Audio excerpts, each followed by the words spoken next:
La vie de Job nous est révélée et expliquée à la lumière de Dieu. À tous les points de son récit, nous voyons l'intégrité du cœur de Job. En rappelant le passé, il n'énumère pas la perte de ses biens et il ne rappelle pas d'abord la mort de tous ses enfants. Mais il se lamente surtout sur l'épaisse nuée qui lui dérobe Dieu. Il remonte toujours de sa communion avec l'Éternel lorsqu'il marchait à sa lumière, que sa lampe brillait sur sa tête. Que lui importaient donc les ténèbres, puisque Dieu le guidait pas à pas. Job avait bien la conviction qu'il était entre les mains de Dieu. Mais il est troublé par sa nouvelle manière d'être à son endroit. Oh, la douleur d'avoir à marcher dans les ténèbres, sans la moindre lumière, sans aucune preuve d'être conduit par Dieu. Nous connaissons cette souffrance, lorsque le Saint-Esprit nous conduit hors du chemin que Dieu éclaire, pour nous amener à marcher uniquement par la foi. Job savait ce qu'il avait perdu. Il ne discernait pas encore ce qu'il allait gagner. Il ne savait pas qu'il s'était reposé sur la lumière, que Dieu communiquait plus que sur Dieu lui-même, qu'il avait presque marché par la vue au lieu de marcher par la foi.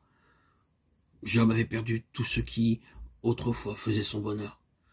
Mais c'était pour parvenir à une plus grande connaissance de Dieu, connaissance possible pour la foi, qui s'appuie uniquement sur le caractère de Dieu.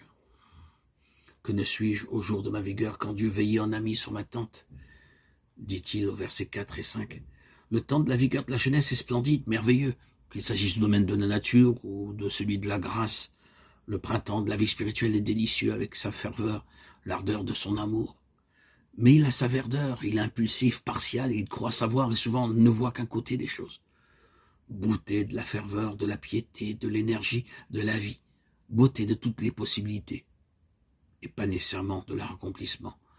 Beauté de la fleur qui pourra donner un fruit lorsque les pétales seront tombés.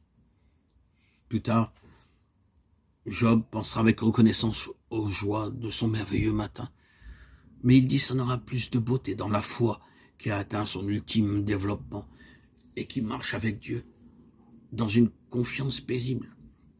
Il verra plus de beauté dans la douceur d'un esprit exercé par la souffrance et qui se repose en l'Éternel, confiant dans la sagesse de son action et dans les desseins de sa volonté bénie. Job regrette le temps où Dieu veillait sur sa tente. Il ne sait pas que jamais Dieu ne s'est autant occupé de lui qu'à l'heure de l'épreuve. Dieu ne perd jamais des yeux le creuset ou l'or précieux que constituent ses rachetés et affinés par le feu. Puis Job rappelle les ressources infinies qu'il avait en Dieu, lorsque ses pieds étaient comme baignés dans la crème et que les rochers de difficulté qui barraient sa route déversaient pour lui des ruisseaux d'huile. Bref, il s'était réjoui de tout nouvel obstacle sur son chemin, lequel obstacle s'était transformé en nouvelle occasion de bénédiction.